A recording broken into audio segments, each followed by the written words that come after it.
A Igreja Esquecida pelo Tempo. Pesadelos de uma Noite Sombria. Escrito por Pedro Tolentino Rezende. Sob o véu astroso da madrugada, saía William de sua casa em direção ao que, há muito, se fez esquecido. Um homem medíocre, rijo, de aparência austera, mente limpa e fortes ideias. William decidiu tornar-se um investigador autônomo aos 22 anos, e foi por influência de uma colega, durante o segundo semestre da faculdade de jornalismo, que dentro de sua cabeça despertou-se um ávido sentimento de dever com a busca por respostas. A cada investigação bem-sucedida atribuídas ao seu nome, o ego lhe consumia por inteiro, e pouco a pouco ele criou a imagem de si mesmo como o homem que traria o resplendor glorioso da verdade ao mundo. Apesar de sua visão idealizada de seus objetivos, William estava, no presente momento, sem capital para orquestrar grandiosas investigações com equipamento de ponta. Assim sendo, por volta das 22h30 de uma quarta-feira, o rapaz terminou seu jantar e saiu para uma investigação de menor tamanho, com uma pequena lanterna no bolso, seu smartphone, uma câmera emprestada de um primo, alguns saquinhos plásticos para a coleta de possíveis evidências, um bloco de notas e um cantil. O rapaz ligou seu carro e começou sua investigação, e ele já havia passado 2 dias em um vilarejo, no interior de Minas Gerais.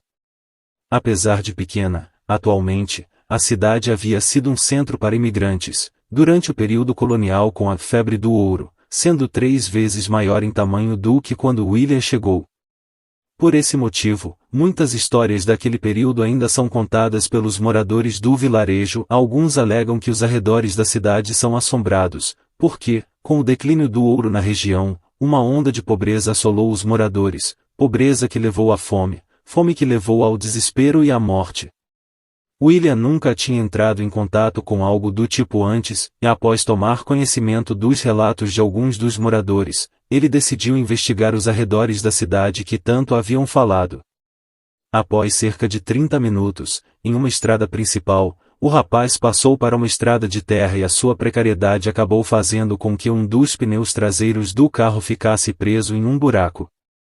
Agora, sem carro, William deveria fazer o caminho a pé. Uma mistura de frustração, raiva e insegurança subitamente o atacou. Nem uma alma viva por perto e a penumbra da noite cada vez mais densa deixaram-no consideravelmente mais nervoso do que ele esperava ficar.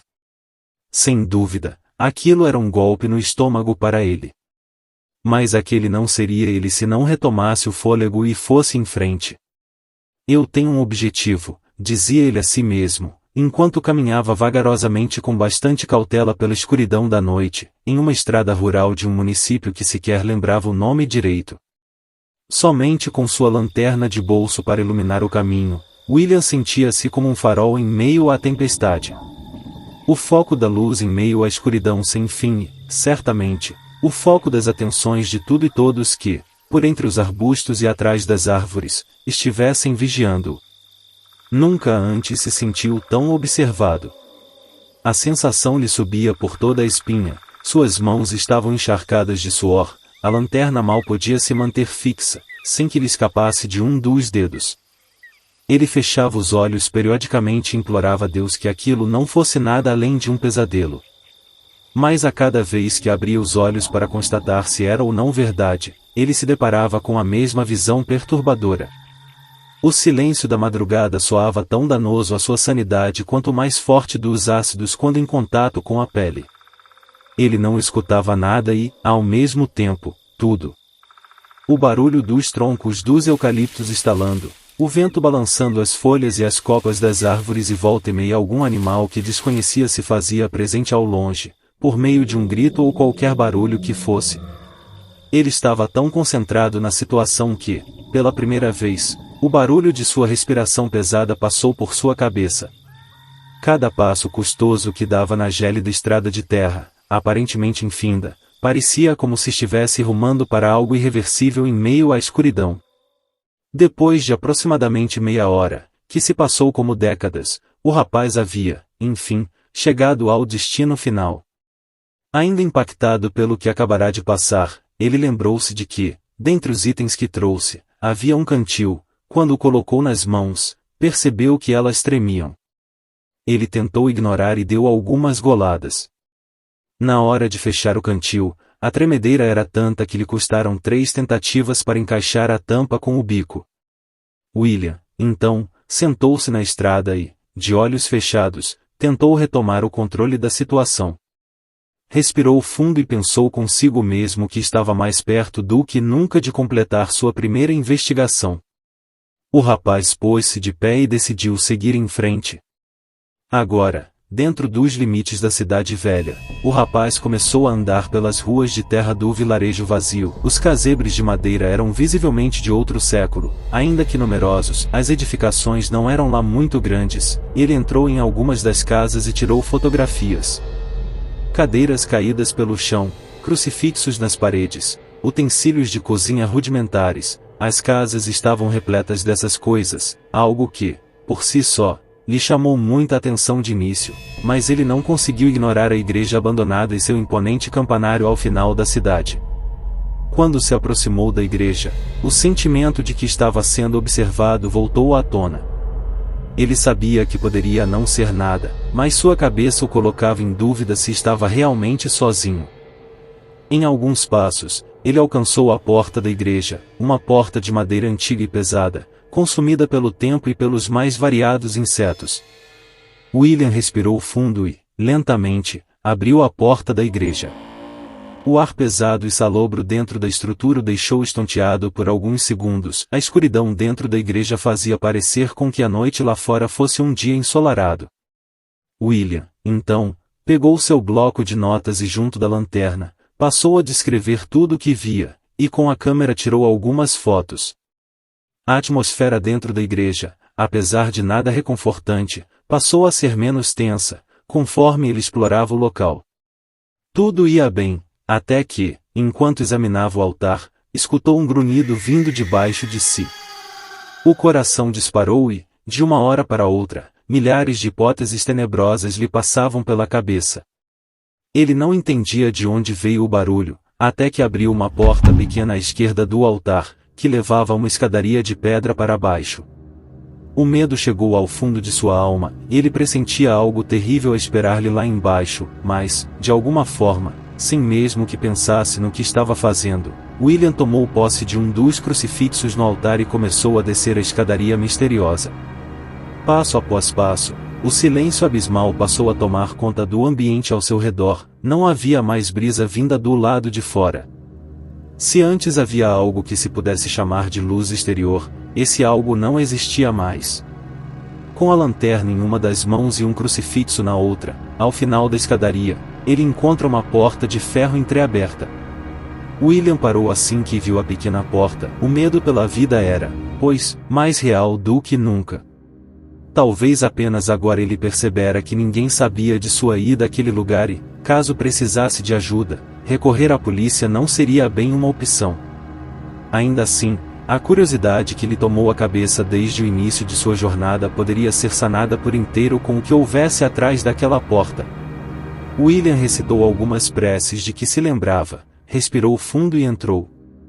Assim que passou pela porta, deu de cara com um ambiente completamente diferente do que jamais havia visto antes. Na porta que abriu deu para um longo corredor subterrâneo, embaixo da igreja.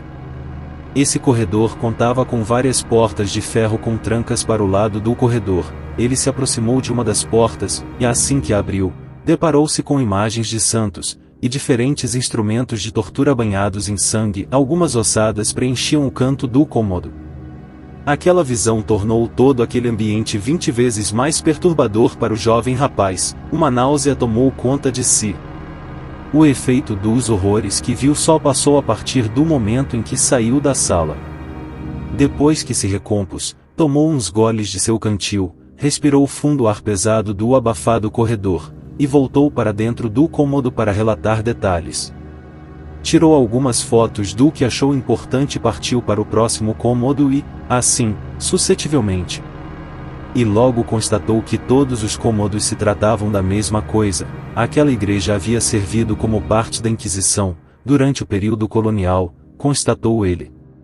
Enquanto deduzia a utilidade de todo aquele aparato horrendo, o silêncio sepulcral fez-se quebrado por passos pesados e um choro que se aproximava cada vez mais. William ainda tinha a cabeça cheia de dúvidas não esclarecidas, mas algo era mais que certo para ele: agora, ele não estava sozinho. Ele, então, entrou em um dos cômodos que havia vasculhado mais cedo e apagou a lanterna. Lá, ele ficou quieto, em uma das extremidades do cômodo. Enquanto se escondia, o barulho se aproximava cada vez mais. Tudo o que lhe restava era ficar calado e torcer para que seja lá o que fosse aquilo não o encontrasse. Ele ficou inerte no cômodo durante alguns minutos, sozinho, trêmulo, no escuro, até que o barulho cessasse. A partir do ponto em que não ouvisse mais nada além de sua própria respiração ofegante, ele decidiu sair dali. Cautelosamente, foi caminhando até a porta do cômodo e olhou para o final do corredor. Foi nessa hora que William se deparou com uma das cenas mais assustadoras de sua vida, e uma figura sombria, em vestes de monge, estava parada no final do corredor, de costas para ele. O monge, enquanto cercado de velas, proferia frases em latim, com uma adaga em uma das mãos e um crucifixo na outra. Ele parecia estar exorcizando alguém e, quando o rapaz olhou mais ao fundo do corredor, avistou um homem acorrentado em uma das camas de tortura, implorando pela vida. O monge não parecia dar-lhe ouvidos, então, em uma questão de minutos, o monge terminou o que recitava e, com uma precisão cirúrgica, começou a sessão de tortura no pobre homem acorrentado. William passou a questionar a própria realidade, não acreditando no que passava à frente de seus olhos. Ele cogitou fazer alguma coisa para salvar o homem. Porém, o medo era tanto que ele não tinha forças para fazer nada além de tentar salvar a si próprio. E se houvesse mais monges, pensou ele. Então, abandonou o silêncio e correu para a escadaria. Durante esse breve espaço de tempo, sem que percebesse, deixou que a câmera caísse de seu bolso, atraindo, assim, a atenção do monge para si, mas William sequer prestou atenção, somente correu para a porta de ferro da escadaria e a fechou. Uma vez na escadaria, o rapaz, horrorizado, saiu tropeçando e cambaleando pelos degraus frios da escada de pedra, mas não parou por um segundo que fosse. Assim que subiu as escadas, ele chegou no altar da igreja e com uma velocidade sobre-humana, atravessou a igreja de uma ponta a outra em uma dúzia de passos. William saiu da igreja e, uma vez lá fora, deparou-se com uma chuva leve ó esperando. O rapaz, ignorando tudo ao seu redor, saiu o mais rápido que pôde da cidade abandonada e voltou para o seu carro que, previamente, havia abandonado na estrada. Seja pelo pânico ou qualquer outro fator, ele empurrou o carro com tanta força que conseguiu, por conta própria, retirar a roda traseira do buraco e, assim, saiu o mais rápido que pôde daquele lugar amaldiçoado. Semanas se passaram desde o acontecido e William ainda não acreditava no que havia visto. Volta e meia ele acordava com pesadelos relacionados àquela noite sombria, e se pegava ponderando sobre acreditar ou não no que os seus olhos lhe contavam. O rapaz, então, decidiu juntar um conjunto de anotações que fizera na fatídica noite em questão, e comunicou às autoridades locais de algo que poderia ter visto naquela igreja. Alguns dias depois, a polícia comunicou ao rapaz que abandonaram o caso, pois não haviam localizado a tal igreja relatada por ele. William foi tido como vítima da loucura, e nunca mais seria o mesmo após aquela noite. Pesadelos tornaram-se corriqueiros para o rapaz, as paredes de pedra, o ar gélido, o sangue por toda parte, as centenas de ossos e os gritos estridentes de dor dos que lá eram torturados jamais lhe escapariam da memória. Aquela visão o atormentaria por décadas, pelo resto de sua vida.